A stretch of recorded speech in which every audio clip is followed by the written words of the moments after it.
And we have another speaker. So he's going to teach us a little bit about the setup for your live stream, whether you're a beginner or you're more in the middle and you just need some tips to go to that next level. His name is Damian Chambers. And if I could just have his bio, I'll share a little bit about him. He's coming to us from Jamaica, and I believe they're an hour behind us. So he actually came on this Zoom at 8:30 a.m. Was it 8:30? Yes, it was 8:30 a.m. And I met him when he was working at the Central Jamaica Conference as the communications director. And as you can see here, he wears many hats. He's a lecturer, he's an ordained pastor, author, software developer, digital evangelism specialist. So he's conducted workshops all across the Caribbean, obviously Jamaica, North America. He's created digital solutions for the SDA Church in Jamaica, including online giving applications, content management systems, an online Bible study app, and church management software. As I mentioned, he has served in the Central Jamaica Conference as a pastor and conference director for several years before he took on his present assignment at Northern Caribbean University in 2019. So he serves there now as an assistant professor in their Department of Religion and Theology.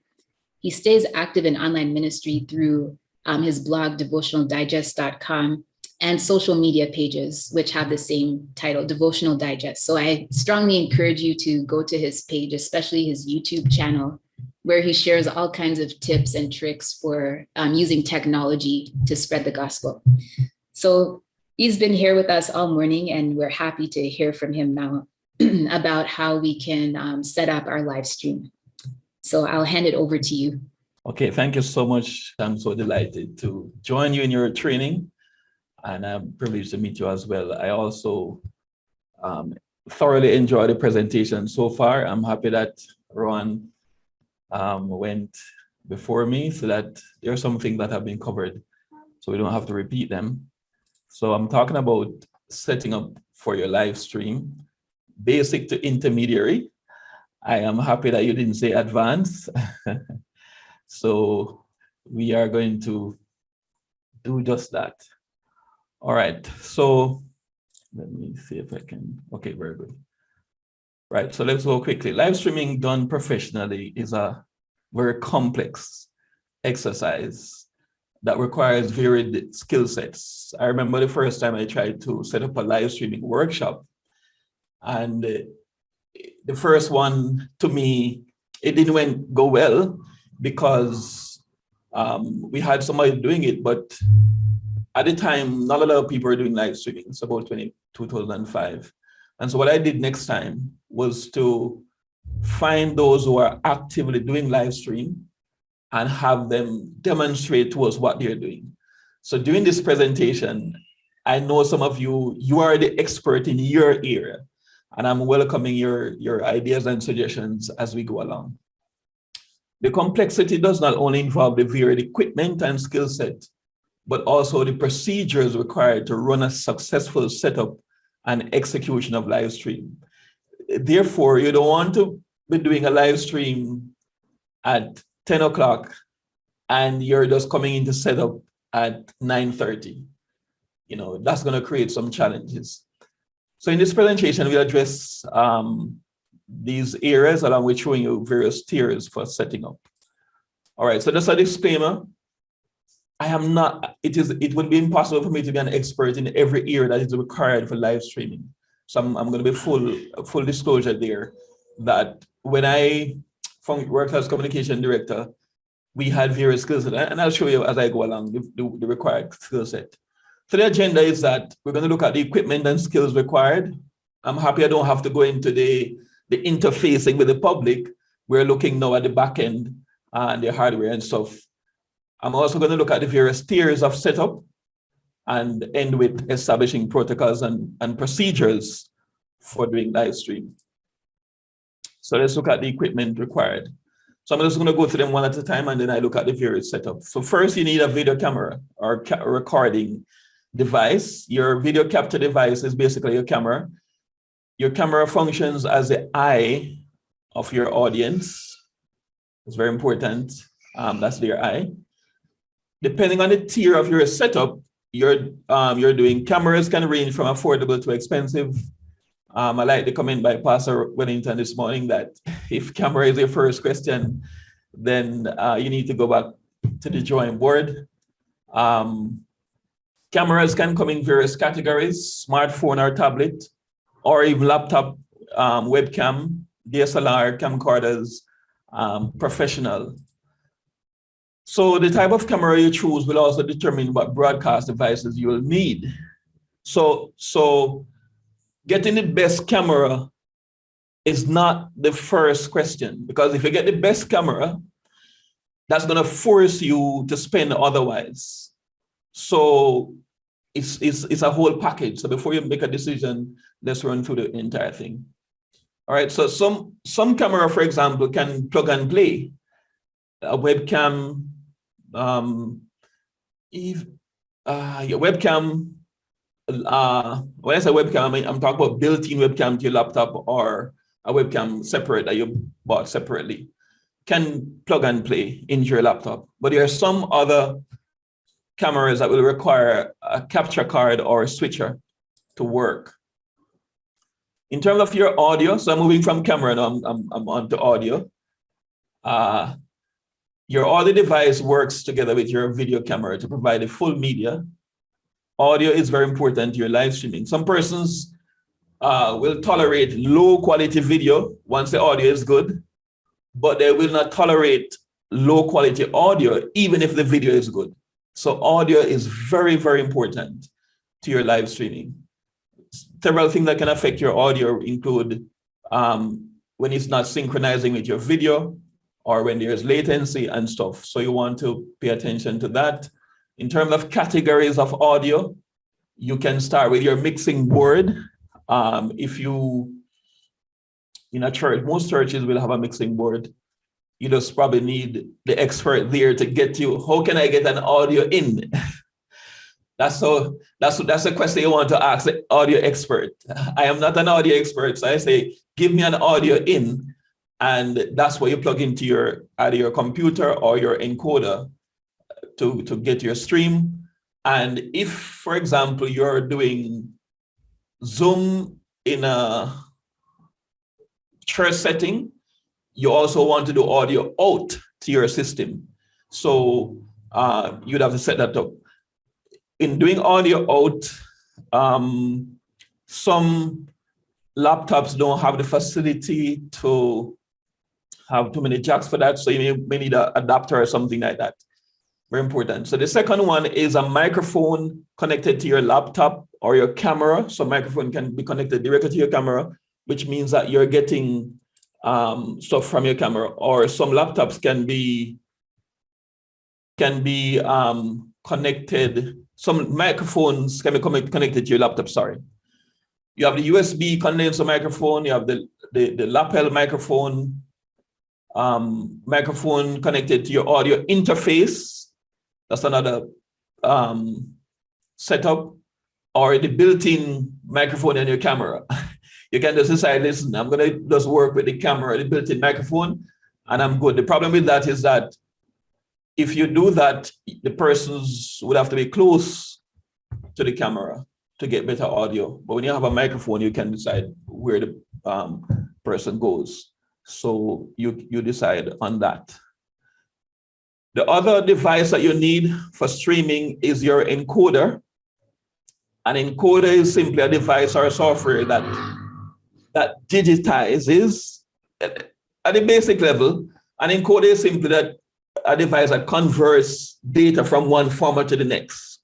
But in the case of live streaming, it is converting your video input, video and audio, to what it can use for broadcast. And in the computer language, it is bits and bytes. It starts from bits, binary, and go up to kilobytes and megabytes and so on. So encoders come in the following setting. You can have hardware encoders, you can have software encoders. Let's start with the hardware encoders. So you have built-in encoder on your mobile device. Your phone has built-in encoder. So that's why when you stream from your phone, it can go straight live. In a sense, if you have a situation where you have one professional camera, let's say an HDMI output or a professional camera, you can use a single capture card that will convert your input to the laptop along with other webcams. Okay, so that's I'm keeping it intermediary because if I go too professional, I'm going to be swimming out of my lane. You can also have a switcher with a built-in encoder. I see some churches buying today the Blackmagic Designer ATEM Mini Pro, reasonably enough, and manages their input. So most switchers, just like will have the built-in encoder. You also have encoder that connects with your switcher, as I said. Encoder that connects your switcher to your computer. For example, the Blackmagic Web Presenter, AC, and so on. Another type is your gaming capture card. Even though it says gaming capture card, it can be used for church live streaming, like AvaMedia. I've used that one before, very good.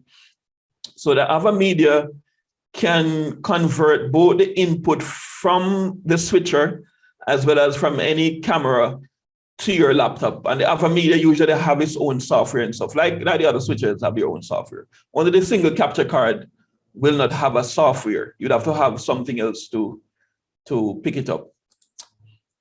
That's hardware encoders. Then you have software encoders. Software encoders include, the most popular ones are OBS, Wirecast, and vMix.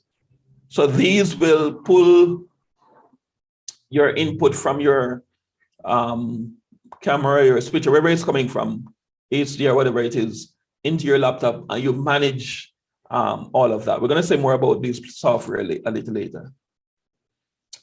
All right, advantages and disadvantages to software hardware. So starting with software, the advantage is that with a software encoder, you're able to adjust your video quality and specifications. So for example, within vMix, you can go inside and adjust your screen, your resolution, and stuff like that. With the hardware, the encoders are usually set. And the disadvantage with software is that it will depend heavily on the performance of your laptop. And the laptop can give other troubles, okay? And then the advantage with hardware is that it has dedicated processors, so you don't have to worry about it doing other things. Okay, your laptop is used to do many other things. And that's why some people, I guess, have multiple laptops for different things. Another important piece of equipment, as Pastor Ron mentioned this morning, is lighting equipment.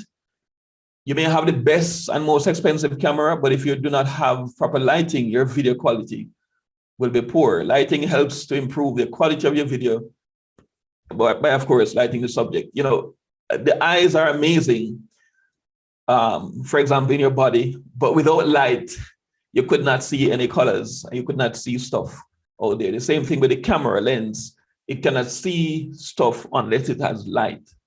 And so the different types of light available to you are daylight. Sunlight is available to you. And you can use it well. You know, the key thing, as Pastor mentioned this morning, is to make sure that the lighting is coming in the same direction as the camera.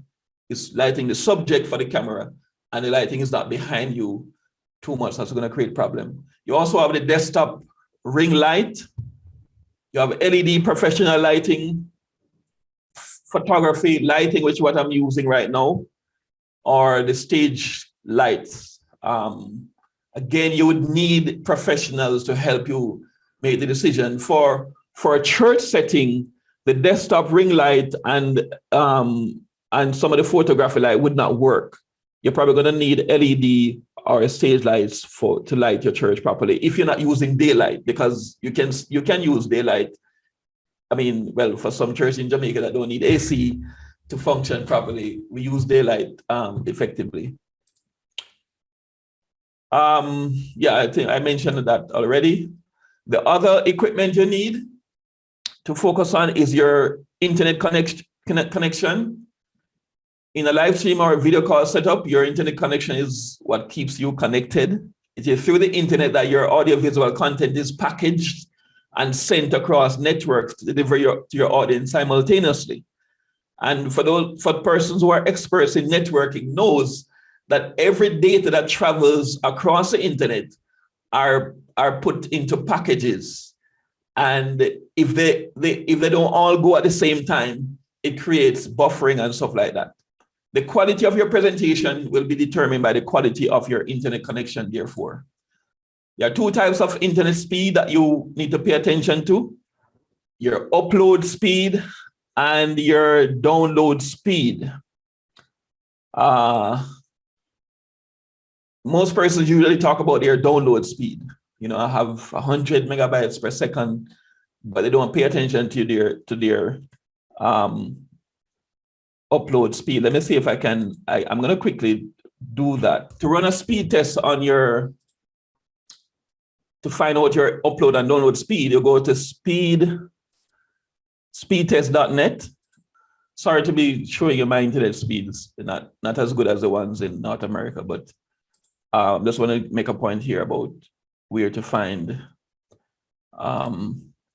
your speed. So currently we have the download speed, which is 100 megabytes per second, and it's running the upload speed, which is it's going to be about 20 plus megabytes per second.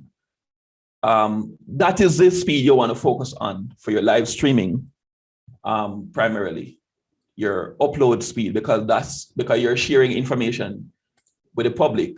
So for good consistent streaming, you're going to talk about between 2 megabytes and 2 or 2.5 megabytes is cutting it close, very close. So the truth is that I would say the minimum is 5. The minimum is 5, start at 5, and then to be steady, you want at least 10. The truth is, I tell you, because what happened is that it depends too if you're on a shared network. Sometimes when your ISP is giving you giving me 20 megabytes, but I used to get 5, and 5 for me wasn't bad. But there comes a time when if multiple people in the same community are on the internet doing stuff, it may affect the quality. If it's not a dedicated, what they call it, fiber connection, you're gonna have problems. So it's good to have buffer from 10 up to have good internet, and try to avoid Wi-Fi connectivity, because that's gonna even affect this connection more. Somebody asked something about bitrates and resolutions.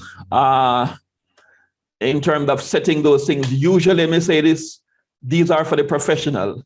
When you set up OBS or vMix and stuff, to change these settings, you want to make sure you get professional guidance on it.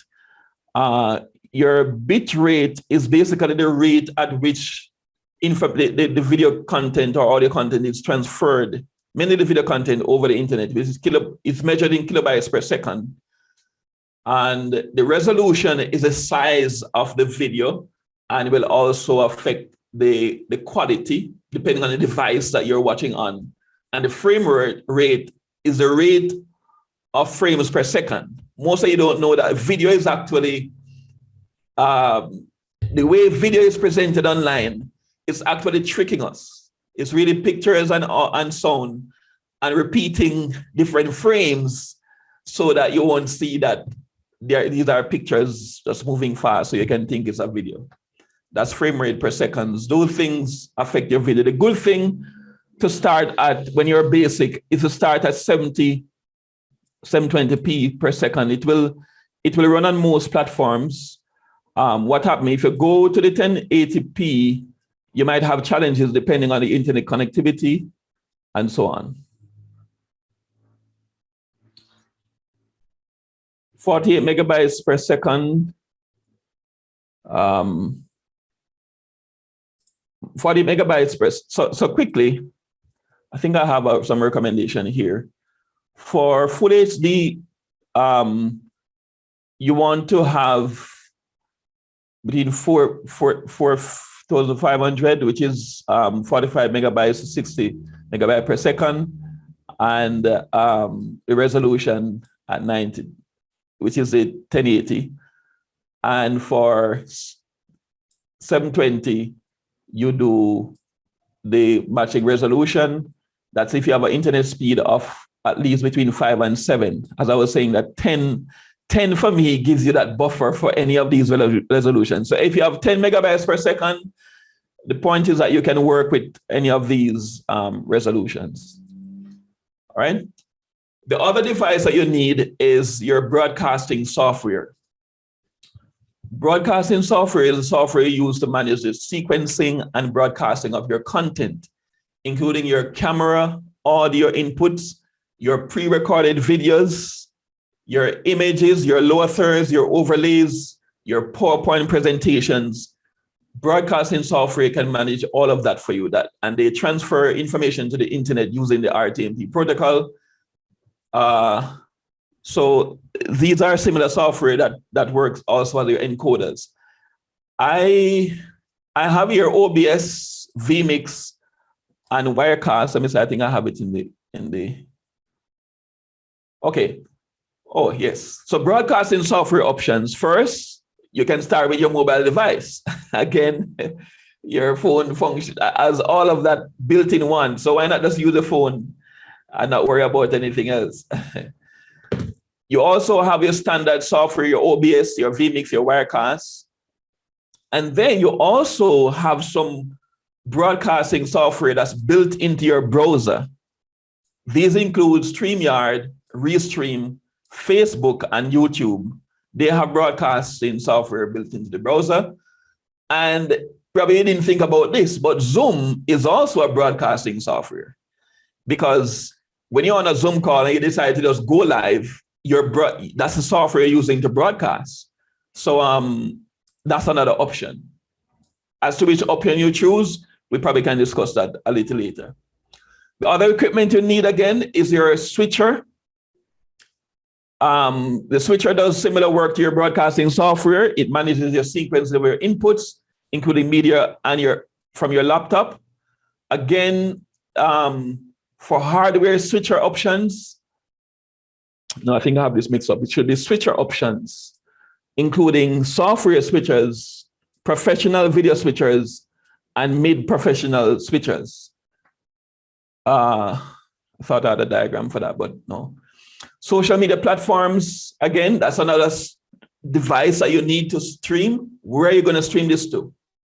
Social media platforms are the outlet that connects your content with your audience.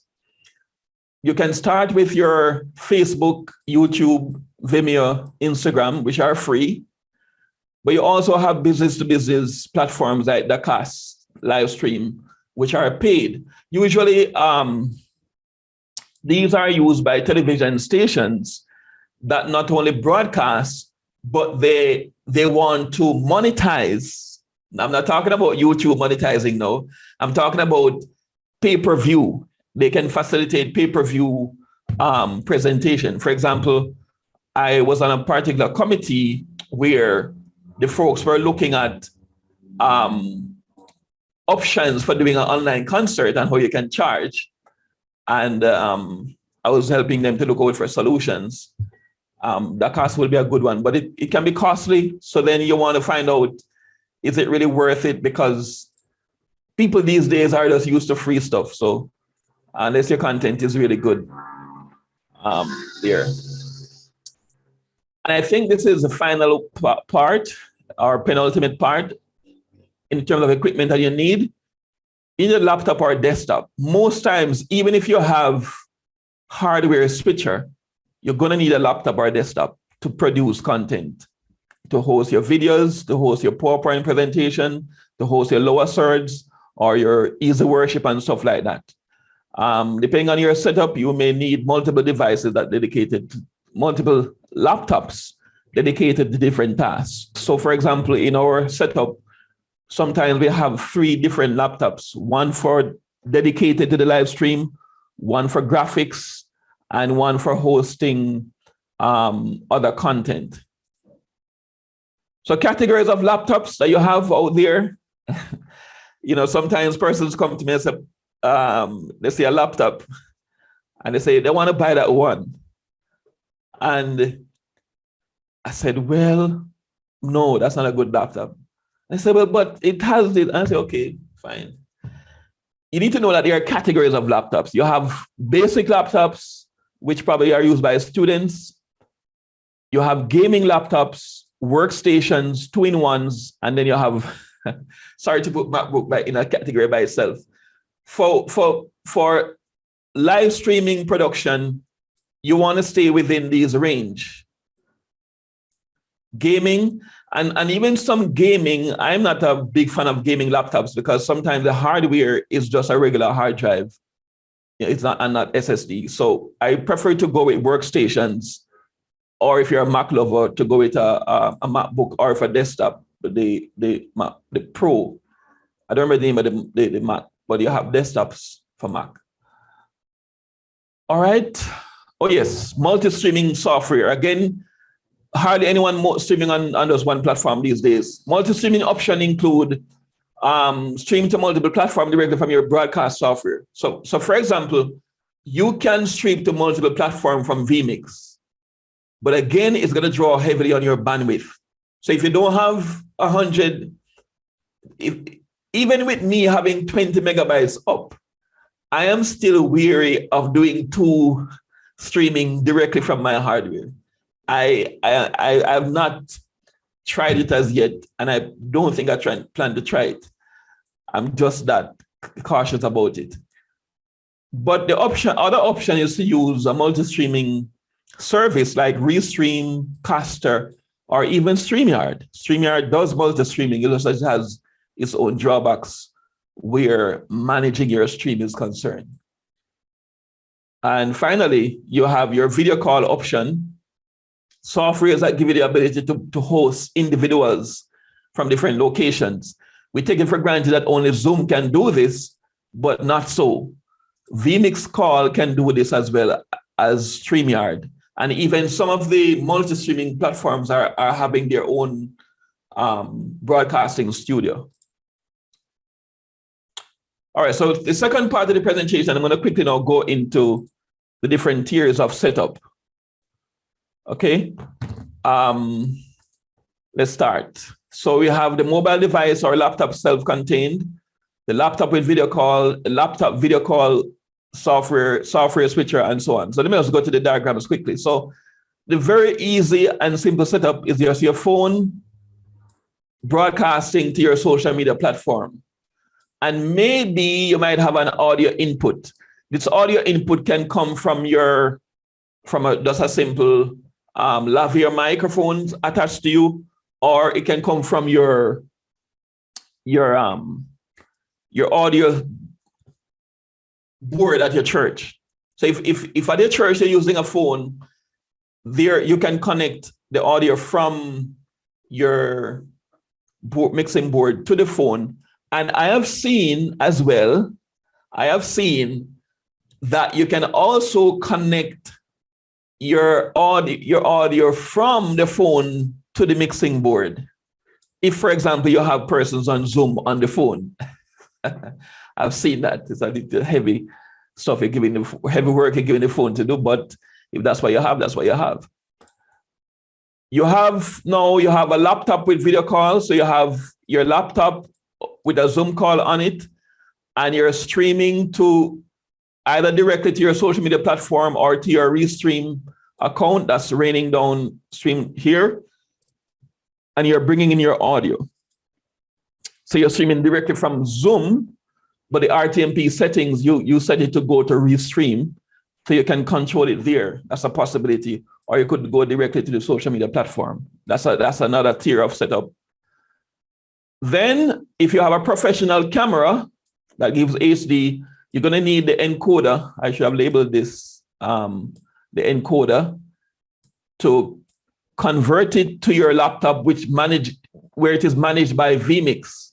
The input is managed by vMix because you have other content, video content that you're going to be sharing. One of my pet peeve is that I do not like to see persons do share screen when you're sharing video on Zoom. All right. I don't remember the acronym for RTMP, but it's basically a protocol for transferring data. So HTTP is a protocol for transferring data across the internet, but RTMP is a protocol for transferring data from real-time messaging protocol. Thank you for that. It's a protocol for transferring information, that video from your computer to the internet. Those settings are going to need to be input. I'm probably not sure if I get the chance to show you those settings, but right. So I was saying that I don't like to see persons share screen when they have video content. So if you're managing a service, I've done live streaming, for example, like a graduation service, and most of the content are recorded videos as well as Zoom call. You need a software like OBS or vMix to manage that for it to run smoothly. And worse, your church service, you may have various pre-recorded content that you want to do, and your audio is coming in from a mixing board. Another tier, which is a little above my head, I have managed live streaming setup like this, but I would have to depend on a lot of different skill set outside of my skill set to manage this, but I'm going to give it a try. So first you have your video switcher that may take content from a laptop. And when I say laptop, this is talking about like your PowerPoint presentation and stuff like that. And before it gets to the laptop that's dedicated to streaming, it goes through an encoder that manages that. And that encoder also takes the audio, and the cameras are connected to your switcher as well, and your laptop function as a stream. The truth is that the streaming could take place directly from the encoder. So the encoder can also take RTMP settings and can stream directly to Restream, for example. So that's one a little high level setup there. Other persons who are here who have experience can also contribute.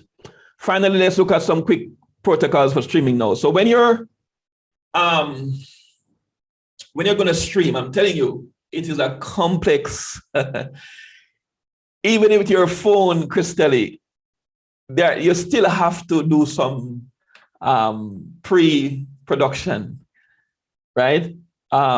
So quickly, let's look at something that you may want to feel confident. Again, persons who are here who have experience can add to the list. That's the same.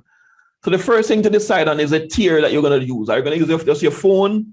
Are you going to use your laptop? Are you going to work with switcher and so on? Do you have professional cameras? Are you just using webcam and stuff like that? You decide on a tier. The next thing is to consider all your inputs. What are the media content that you're going to be broadcasting? Your pre-recorded videos, your cameras, your laptop. When I say laptop, I mean if you have PowerPoint, presentations, keynote, whatever it is, inputs such as your audio, your call. Where is that call coming from? Is it a Zoom call? Is it coming in from vMix call and stuff? Inputs, your lighting, your lower thirds, and your titles. This is a very important thing to consider.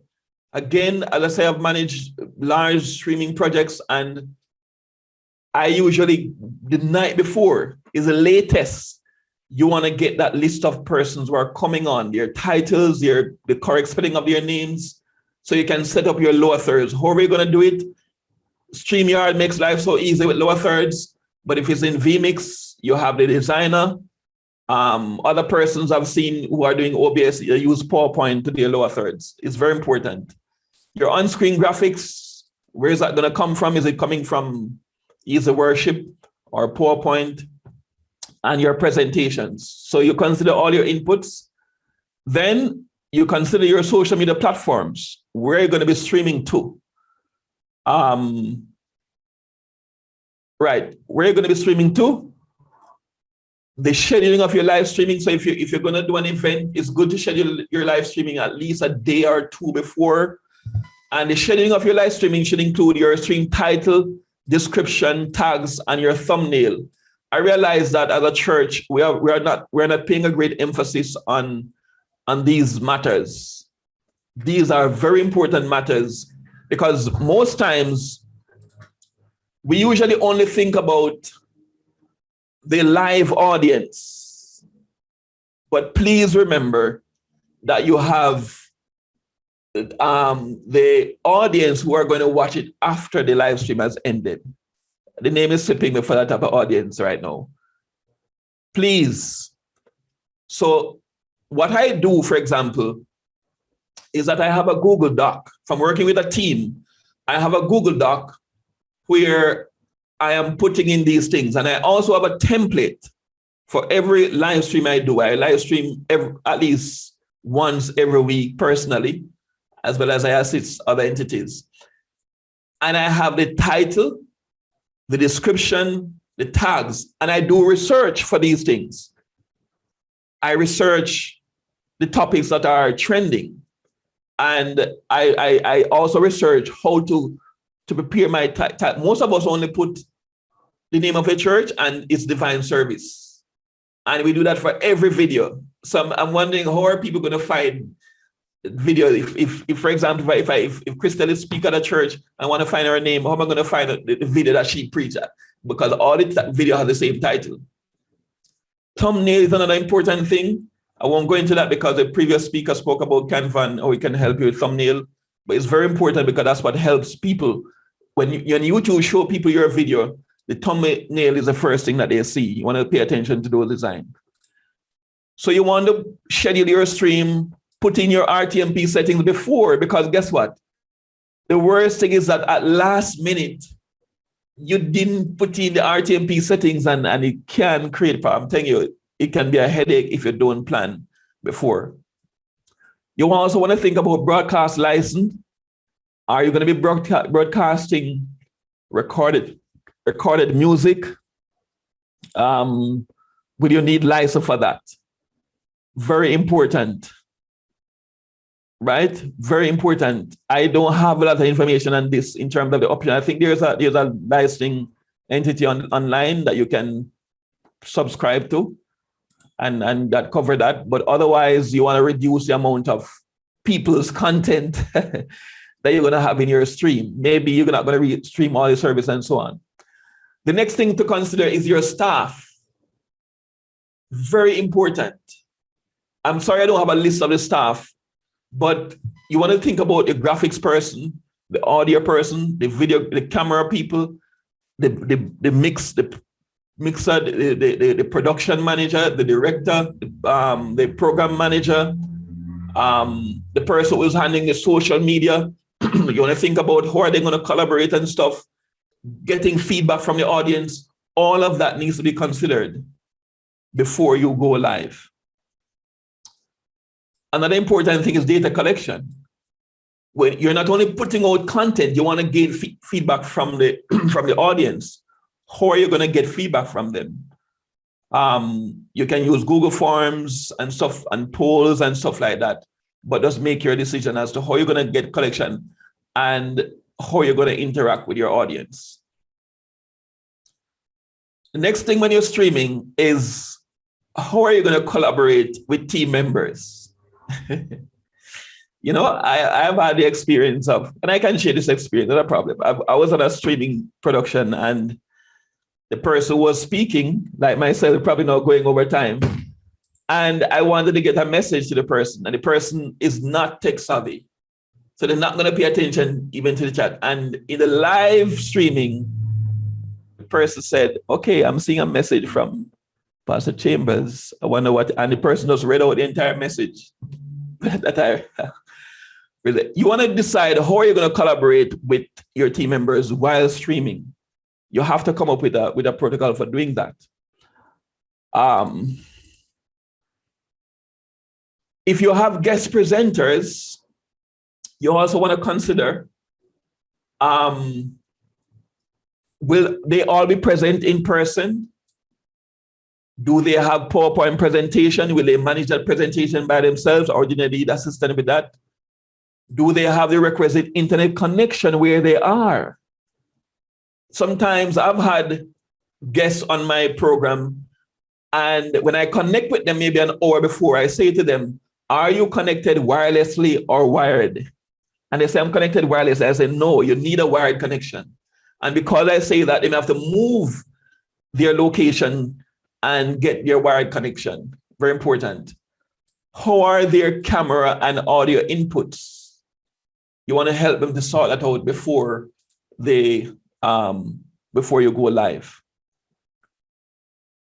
Also, a presenter can be in person.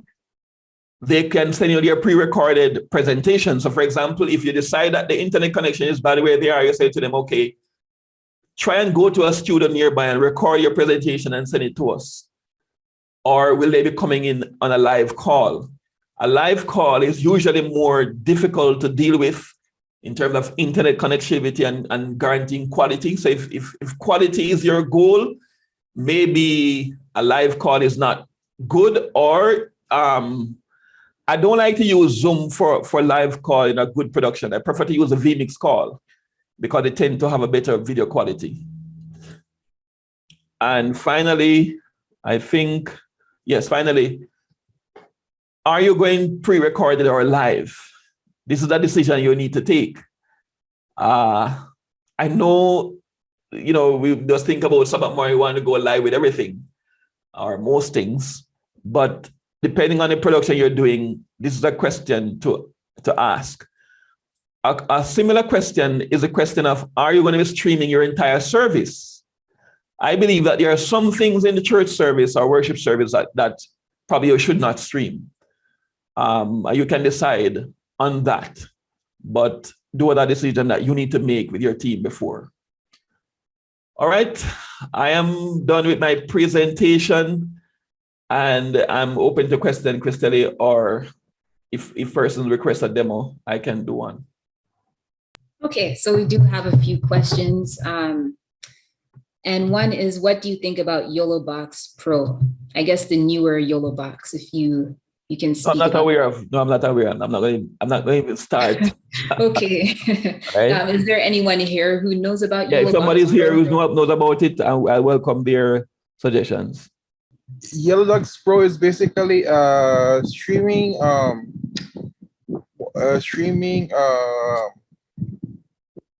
input that's used for Instagram, so you can connect your laptop to stream on Instagram.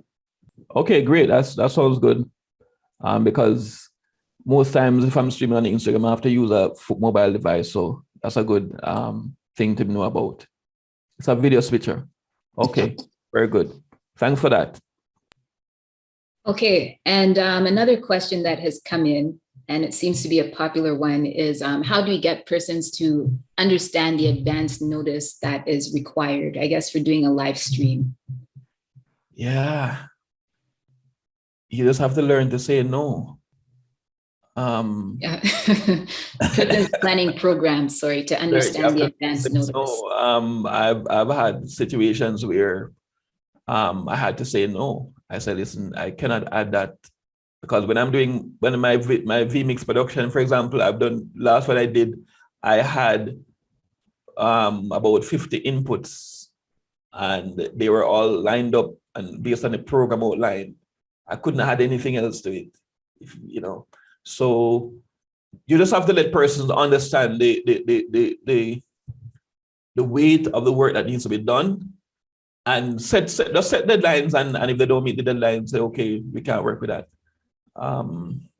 It's difficult. But the quality, yes, the quality of production will depend on your preparation. I'm telling you, and you do not want anything new coming in anywhere at 1 hour before you go live. Anything new comes in, it creates confusion and anarchy. So I know it's hard. I used to And you have to be a Christian as well, because if you can become very miserable if you are like that. You want to be kind to people, offer them a solution rather than just saying no and that can't work. Just be kind and say, oh boy, we already set up, that's not going to work. Do you want to give them an option,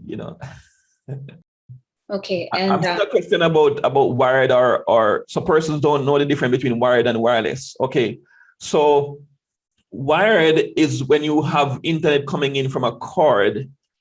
It's usually called an Ethernet cord. I can say internet cord plugged into your computer. It's best to have that type of connection for live streaming rather than connected to the Wi-Fi. All right.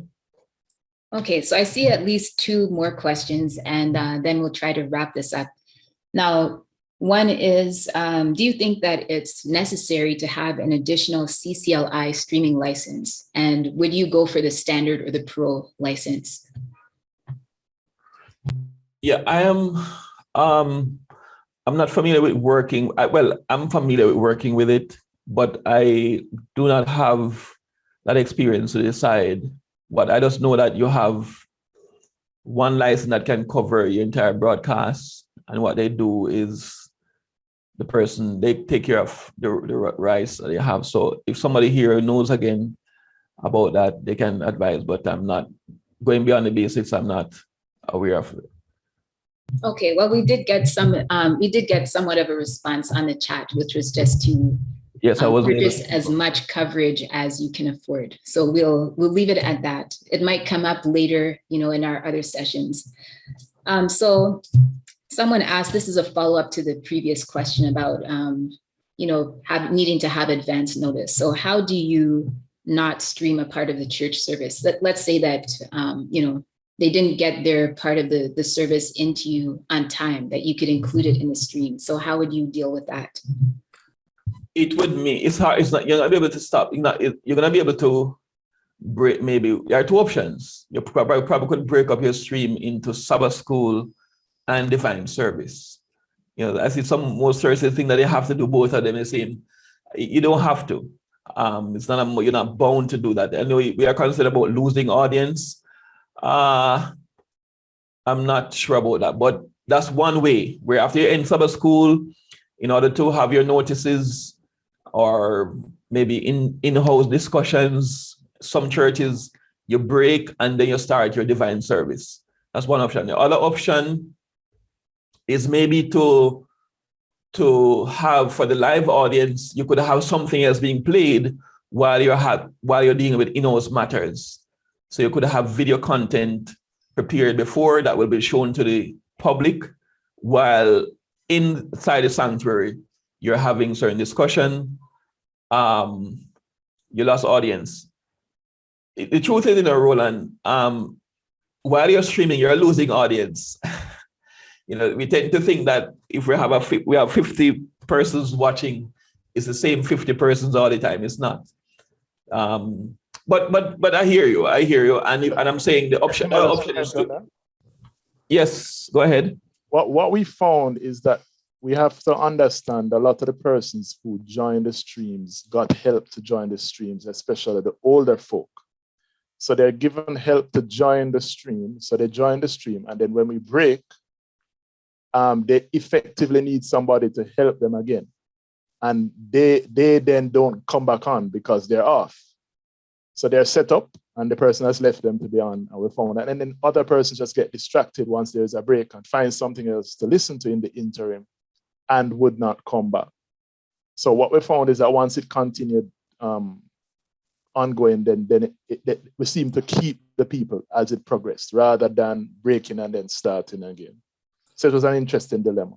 Appreciate that because you're in it daily. So what you could do, as I said, you could probably have a video, maybe some songs during that time while you're dealing with in-house matters, or some people just don't stream Sabbath school in terms of to the public. Maybe you have Sabbath school on Zoom, but in terms of going live, you go live with it. But it depends on the audience you're catering for. If you're catering for your own members, you're going to want to stream Sabbath school. So I guess that's why broadcasting software is so important, because you can decide what goes out to the public at different times. So you can manage that as well. So I just want to clarify one other thing. The YOLO box is like a switcher. It's like an ATM switcher, just with a touch interface, while the yellow dot that was mentioned by the other person is actually a little tool that we use for Instagram. So that's a slight difference, two different things. Just to clarify. Okay, very good. I appreciate that. I'm going to say a prayer just to close off. So I want to thank all the presenters again. It's been a really informative and fun morning and afternoon. And thank you to those of you who've been with us this whole time. So dear Lord, we thank you for all your blessings and for the knowledge that many people in our church have that they can come and share with us about how to market the gospel online. And we just pray that everything that was shared today, people will start implementing it right away, whether it's for their churches or even for their personal digital evangelism efforts. And I pray a special blessing on everybody here for the rest of their Sunday. In Jesus' name, amen.